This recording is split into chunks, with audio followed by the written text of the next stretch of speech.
Alright, before we hop into the review, I want to give out some shoutouts. Salsaurus on Tumblr, sorry if I'm saying this wrong, sent me some lovely fan art, and oh my god, I'm leaving the link to it in the description because it's so good, I can't. And Tess sent me this on Twitter. Thank you guys so much, you are awesome. I can't believe I have fan art, oh my god. Anyway, let's carry on. So book 1 was a rocky journey with some redeeming elements here and there, minus the fucking love triangle, till the finale where I wanted to burn my computer. I wonder if book 2 has anything else to offer. I'm conflicted. Now, it's important to say this season had even more production problems than book 1. It was ordered out of the blue, meaning Varrick had to come up with an all-new story out of nowhere on short notice. Not only that, but Studio Mir, who did book 1, were exhausted, so the animation was handed over to Studio Pierrot. Except the Pierrot's animation sucked, so Mir went, "Oh, fuck no, we are not having our name trashed because of you fucks." And so the two studios split the season. And boy does it show. Regardless, this book is an even bigger hot mess than book 1, though I have to admit its ending is pretty strong, and feels much more like a series finale than a season finale. I mean, at the time, that's what it was meant to be, but yeah, fuck it, let's just go. Spoilers beware! So this season we've got Unalaq, the chief of the Northern Water Tribe and Korra's uncle, who's totally not the bad guy, and totally doesn't have a kite fetish. Wait, what? I didn't say anything. Come on guys, it's the only motivation that makes sense for him, even Project Voice Bending agrees. Unalaq's twins, Eska and Desna, who smell like a grandma's attic. Is that a throwback to Hama? Oh dear, that explains a lot actually. The great spirits of light and darkness, Rava and Vatu. They exist.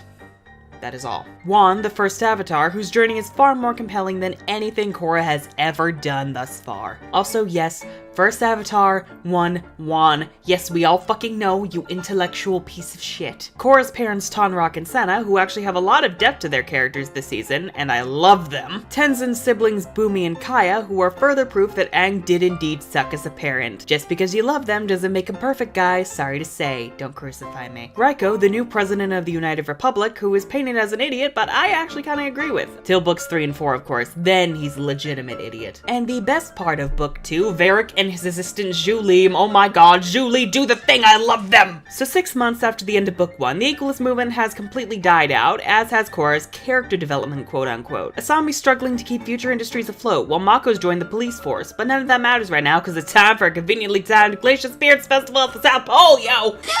Yep, there's Vacation Tenzin. Let's be real, fried anything is the best part of any party. Unalaq arrives and he's totally not evil. Nope, ignore all the angles on him, okay? He's just a nice man with ordinary, interests. Meanwhile, Bolin becomes Asami's unpaid intern as they go to meet with Varrick to discuss shipping Future Industries products, and Swami, you're fired! he is my favorite. But Korra learns that she's been kept at the White Lotus compound against Aang's wishes. And no, you cannot defend this because the Red Lotus did not exist at this point in the damn story. So that night a dark spirit attacks and... Wait, Korra can go into the Avatar Stand command? Huh. If only she remembered that later. But Korra's still upset, and once she sees Unalaq quell the spirit, she decides to start training under him, and Tenzin and his siblings head for the air temples. So they head out to the South Pole through the Everstorm. Which is... It's a massive blizzard that's battered Hey, Tonraq, explain shit's my job, okay? Okay, fuck off. We also learn that I was banished. And it's been kept a secret the whole time, but now it's time to open an ancient spirit portal. Because the Glacier Spirits Festival ends on the winter solstice. And to stop the spirit attacks because when they're unbalanced, the darkness takes over. Guys, let me handle the recap, okay? Now shut the fuck up and let's keep moving. So Korra opens the portal and shit's all nice till the Northern Army arrives and fucks shit up. Korra tries to help the water tribes unify, but Varrick incites a civil war. Some rebels try to assassinate Unalaq, but Korra steps in, only for Unalaq to arrest them along with Korra's parents. A trial is held, and while Senna is pardoned, Tonraq is sentenced to death. Of course, Korra handles this in only the most tactful way you would expect any avatar to. You take their lives and I'll take yours! Jesus, Korra, what the fuck? So after that murder threat with no consequences, Judge Hota decides to lighten the sentence to life in prison. But that ain't good enough for Korra. It's not about what I want, it's about what Naga wants. And she'd like you to let my father out of prison. Yeah, Korra, put a stop to Unalaq's scheme. What are you talking about? What do you mean he got my father banished? Wait, she didn't even suspect Unalaq was up to something? So she just threatened to murder a judge to get her way? What in the actual fuck is wrong with you, Korra? But once our characters finally catch up on what the audience figured out 5 years ago, we save Tonraq and head back to Republic City to get the United Forces to help run the northern troops out of the south. Oh, also Bolin had this whole romance with Eska and they became the true OTP. You amuse me. I will make you mine. You mean like a boyfriend or like a slave? Yes. Win me prizes. Till, of course, Bolin dumped her and... oh, hell no, drive! So we arrive in Republic City, and rather than act as a single unit to save the Southern Water Tribe, or deal with the fact that Republic City is significantly more stiff than last season, or, you know, do something spirit-related, we split up and do our own things. Korra tries to get Raiko to back up the South Pole, but unfortunately the political situation in the United Republic is tense following the resuming conflict between the Benders and the non-Benders, with smaller Equalist factions threatening the new government, and taking a side in the escalating conflict between the Northern and Southern Water Tribes could result in a complete collapse. Lol, JK, he a dick, now let's roll. So Korra tries to get around Raiko, but of course General McFuckface McGee is useless as ever, and with Mako snitching on Korra, they end up breaking up, thank god. Korra runs off to meet with the Fire Lord, only for Eska and Desna to attack and try to force her to open the Northern Spirit Portal. A dark spirit attacks, making Eska and Desna believe The Avatar is dead. you know, that would actually solve a lot of problems down the road. Back in Republic City, Asami is desperate to figure out who's stealing her shipments, and she and Mako hold a sting operation to catch the perpetrators. After a predictable betrayal, they nope the fuck out and... to be fair, she was desperate and can do no wrong, and he wasn't into it. This is fine. This is fine. Anyway, Mako pieces together that Varrick is trying to push the United Republic to wage war against Unalaq, so he can stand to make a profit. Hence why he's been framing recent attacks on the Northern Water Tribe and making propaganda films with Bolin, and is now buying a huge stock in future industries, essentially holding Asami's business hostage. Actually, this might legit end up helping in the fight against Unalaq. Why are our characters obstructing the plot? All the while, we learn that Aang was a terrible parent. He was super focused on Tenzin since he was the only airbending child, leaving Bumi and Kaya in the lurch. We have some heartfelt moments in which I actually start to like Iki, only to have a bullshit plot with Milo followed right up. Oh my god, fuck Milo and his lemur army, kill him now! Anyway, Korra is taken in by the Bondi tribe, where she goes on a spiritual journey to witness how Wan became the first avatar. So turns out, spirits used to dwell in the physical world, and Wan fused with the great spirit of light Rava to imprison the spirit of darkness Vatu in the Tree of Time. All the spirits returned to the spirit world, and Wan closed the portal to restore balance to the world. And then Korra fucked it up. So now Korra's on her way to meet with Tenzin to close the portal from the inside. Only one problem. I've never been into the spirit world. I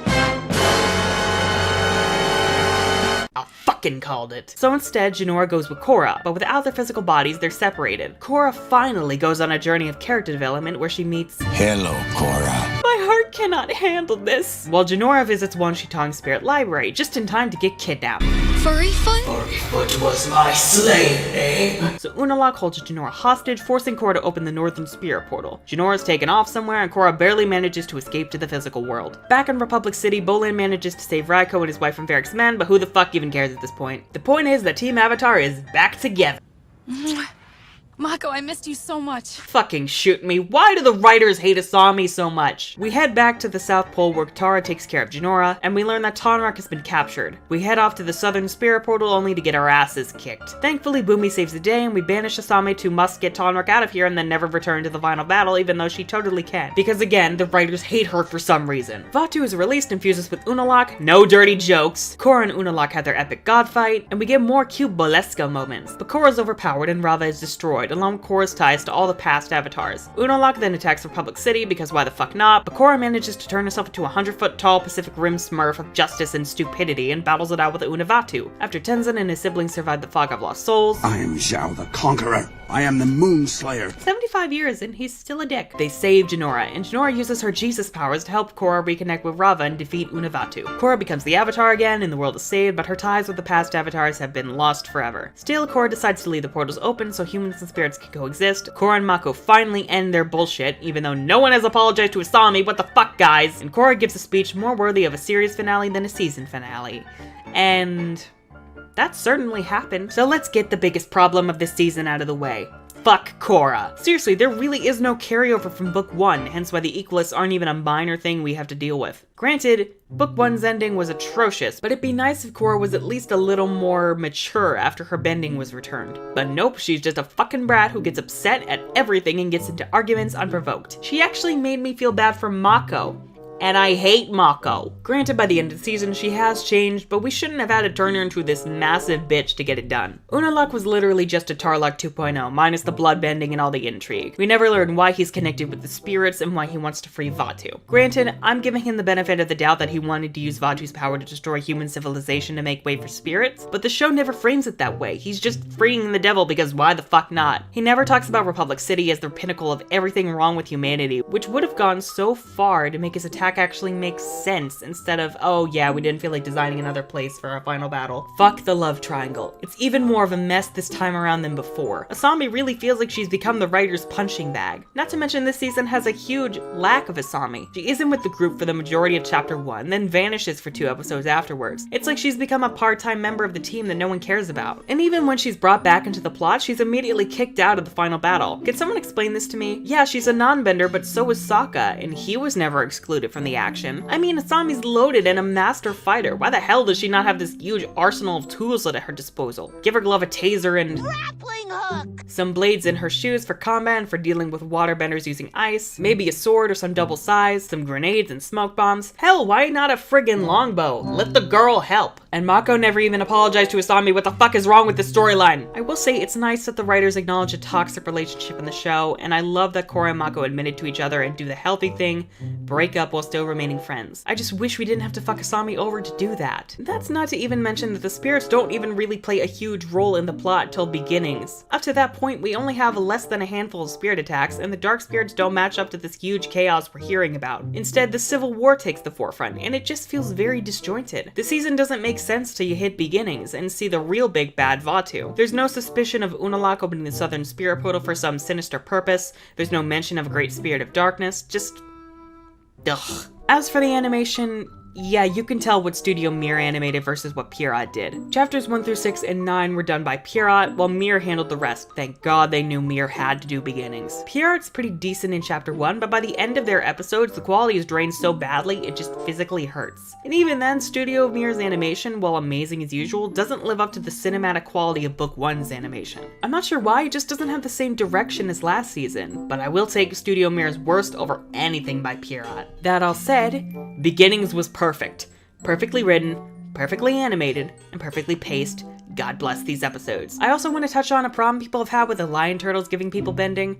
It is established that Juan was able to bend fire because the lion turtle gave him that gift, but he didn't learn how to properly wield it until he learned it from a dragon. Therefore, the first benders did learn their proper techniques from each of their individual sources. So it still works within the canon, fight me. Also, Varrick is best character. I adore everything about him and Julie, and he along with Eska and Desda really helped me not scream my lungs out into the void.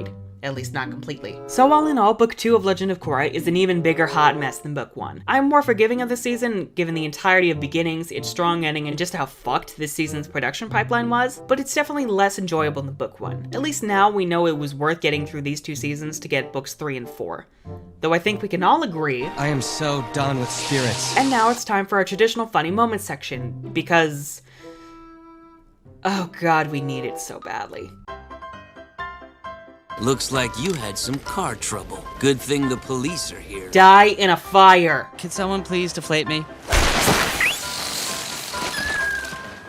Thank you. I will sink with this ship. You should have seen Air Temple Island after Tenzin broke up with me. Can we have a comic on that, please? That's not the same mushroom. Yes, I am. When you smoke the shroom too hard and it starts debating with you. Good luck! That spirit is so cute, oh my god. I knew this would happen. Bullshit. They will certainly perish. Yeah, they're pretty damn useless. Mushroom? Is that you? Nope, wasn't me. Seriously, what did Zach put in my food? My general reaction to books 1 and 2. How will we explain this to Mother? Simple. Sorry, Mom, but Dad fell in love with the satanic kite and left us all for the powers of darkness. On the bright side, you'll be saving us a ton on therapy because he left all the money. And last but not least, What did you say to her exactly? enjoy the review? Glad to hear it. Want to murder me to release your anger, then sacrifice me to the internet gods? hit the dislike button. It's still interaction. I'll be doing a review on book 3 next Friday, and once all my Korra reviews are done, I'll be doing flip the script episodes for each season. I'm also nearly at 2,900 subscribers as of the time of this recording. Thank you guys so much for your support. I never imagined I would get here. I'm also publishing a book this year, so if you could check out the synopsis and first chapter in the description below, I would really appreciate it. I'm the Unicorn of War, and this has been a shit show.